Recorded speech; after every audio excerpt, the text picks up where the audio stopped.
साथियों, स्वागत है आपका एक बार फिर से इम्पोर्टेंट क्वेश्चन की सीरीज में। इम्पोर्टेंट क्वेश्चन की सीरीज को आगे बढ़ाते हुए आपके लिए एक और बेहतरीन क्वेश्चन प्रॉफिट एंड लॉस के क्वेश्चन टॉपिक से, जो कि क्वेश्चन पिछले साल 13 अक्टूबर की एग्जाम में आया था, ये CBT 2 NTPC के ग्रेजुएट लेवल की में।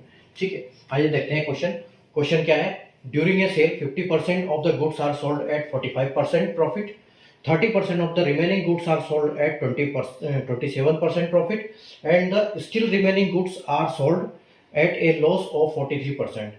If there is an overall profit of X%, then what is the value of X?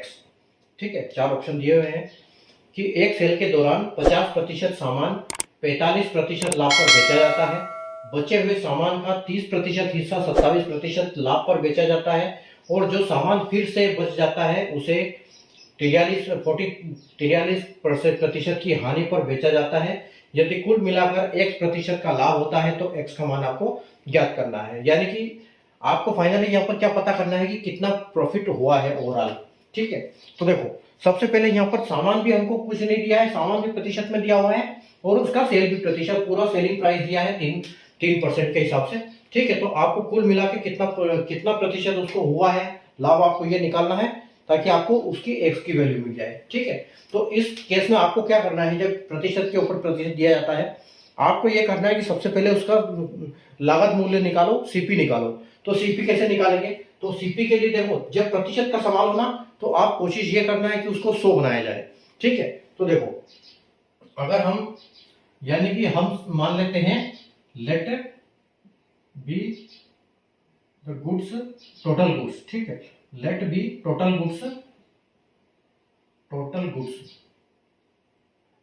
सामान कितना है, मान लो 100 है, प्रतिशत के हिसाब से हम 100 मान लेते हैं, टोटल सामान 100 है। ठीक है, और let be CP of each good या वन गुड, एक सामान का प्राइस हम मान लेते हैं 100। ठीक है, तो इसका आप मल्टीप्लाई कर दो 100 गुणा 100, यानी कि 100 रुपए का एक सामान है और टोटल सामान भी 100 है, तो आपका CP कितना आ जाएगा, इसमें टोटल आपका CP आ जाएगा 10,000 रुपये। ठीक है, यानी उसने CP जो है 10,000 रुपए का सारा सामान खरीदा है। ठीक है, बस अब आपको क्या करना है, आपको सीधे निकालना है, क्योंकि अब 100 में से हम सीधे हटा दिए जाएंगे। जब बोलेगा उसने सेल 3 बार में सेल किया, ठीक है, यानी कि सेल A में उसने क्या किया, जो 50% सामान है उसको उसने 45% में बेचा और ये देखो प्रॉफिट में है। ठीक है, 50% सामान जो है 45% के प्रॉफिट पे बेचा, यानी कि 100 में से उसने जो 50 सामान है वो कितने पे प्रॉफिट पे बेचा, प्रॉफिट यानी कि 100 से 45 एक्स्ट्रा, तो हम उसको करेंगे 145। ठीक है, तो 50 का सामान 145 में बेचा, तो उसको यहाँ पर से कितना पैसा मिल गया, 145 का अगर हम 5 गुना करेंगे तो ये आ जाएगा आपका 725, 7250 और ये 0। ठीक है, फिर जो बचा हुआ सामान, फिर क्या बोल रहा है वो 30% ऑफ द रिमेनिंग गुड्स की बात कर रहा है, 30% की बात नहीं कर रहा है। रिमेनिंग गुड्स यानी कि बचा कितना है, 50 सेल हो गया तो 50 का 30% कितना होगा, 50% का 30%। ठीक है, तो देखो तो यहाँ पर 50 का 30% कितना होगा, परसेंट से 2 0 कट गए और 3 पंजे 15, यानी कि जो 15 बचे में से 15 सामान उसने कितने में बेचा, 15 सामान उसने बेचा कितने में, 27% प्रॉफिट पर। ठीक है, 30% of 30% of the remaining goods are sold at 27% profit, तो यानी कि 127 में बेचा, प्रॉफिट पे बेचा यानी कि 127 में बेचा, तो 127। ठीक है, तो 127 का 15 गुना आप करोगे तो कितना आएगा आपको। ठीक है, वो एक 15 में करना है, 15 जो सामान है उसने 15 सामान बेचा 127 में। ठीक है, तो 15 का 100 यानी कि 10 का तो 1270 और 5 का तो यानी कि कुल मिला के आपका हो जाएगा 1905। ठीक है, यानी कि 3 कम है तो 105 माइनस कर देंगे तो यह आ जाएगा आपका 1905 में आपका ये बेचा उसने। ठीक है, सी में अगर तीसरी बार में उसने क्या बेचा कि एंड स्टिल रिमेनिंग गुड्स। अब देखो स्टिल रिमेनिंग गुड्स क्या होता है, स्टिल रिमेनिंग गुड्स यानी कि जो बचा हुआ सामान।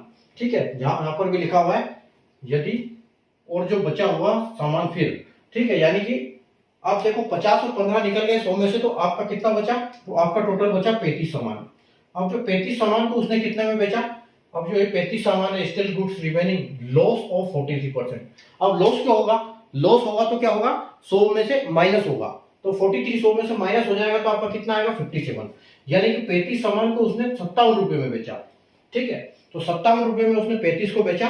अब देखो जब ऐसी टिक लगती है तो आपको क्या करना है, आपको अगर जैसे कैलकुलेशन में इधर दिक्कत आती है तो आप इसका डबल कर दो तो इसका डबल 70 हो जाएगा और इसका डबल कर इसका आधा हो जाएगा, लेकिन फिर वो पॉइंट में आ जाएगा। ठीक है, तो उससे बढ़िया जैसे आप ऐसे नॉर्मली करो उसको। ठीक है, तो आप 35 इंटू यानी कि 60 कर दो तो आपका आ जाएगा 1995। ठीक है, तो 1995 आपका आ जाएगा। ठीक है, अब बस इनको आप प्लस कर दो, तो प्लस करोगे देखो आपका 0 0 उसके बाद 9 और 1 10 5 15 5 उसके बाद 9 9 18 19 20 और 21 का 1 फिर 2 7 और 2 9 10 और 11 यानी 11। तो अब देखो आपका जो सामान टोटल बेचा, टोटल सेलिंग प्राइस में क्या, सेलिंग में क्या मिला उसको 11,150 रुपए। तो आप क्या करोगे 11,150 में से ये वाला माइनस कर दो, क्योंकि ये क्या है उसका, ये उसका एसपी है, ये उसका सेलिंग प्राइस है पूरा सेलिंग, और ये आपने सीपी लिया था उसने। ठीक है, ये उसका है सीपी। तो अगर आप इसको यहाँ पर इसको माइनस करोगे तो आपको माइनस बच रहा है यानी कि 1150 रुपए। ठीक है, 1150। ठीक है, तो अब आप क्या करो 1150। अब ये उसने क्या पूछा है कि x परसेंटेज, तो इसने परसेंटेज तो यहाँ दे दिया लेकिन हमको तो x की वैल्यू निकालनी है। ठीक है, तो 1150 कितना परसेंट है किसका, 10,000 का, 10,000 इंटू 100। ठीक है, तो आपका डबल जीरो से ये डबल जीरो गया, एक से ये गया और ये जीरो जाएगा, उसका यहाँ पॉइंट लग जाएगा। तो यानी कि आपका आंसर क्या आएगा 11.5। तो जो डी है ये ऑप्शन आपका यहाँ पर बिल्कुल करेक्ट हो जाएगा। ठीक है, तो कुल मिला के जब परसेंटेज के ऊपर परसेंटेज होता है जीरो मानो उसको, सबसे पहले वैल्यू को उसका प्राइस भी 100 मान लो और सामान भी टोटल 100 मान लो, तो आपका जो राउंड फिगर में एक नंबर आ जाएगा। उसके बाद फिर आप कहते हैं कितने बेचते गए उसको मल्टीप्लाई करो, टोटल करो और उसमें से माइनस कर दो। ठीक है, तो आपका आंसर आ जाएगा। ठीक है, तो उम्मीद है आपको समझ में आया होगा। अगर इस टाइप का क्वेश्चन आप एग्जाम में आएगा अभी तो आप कर लोगे आराम से।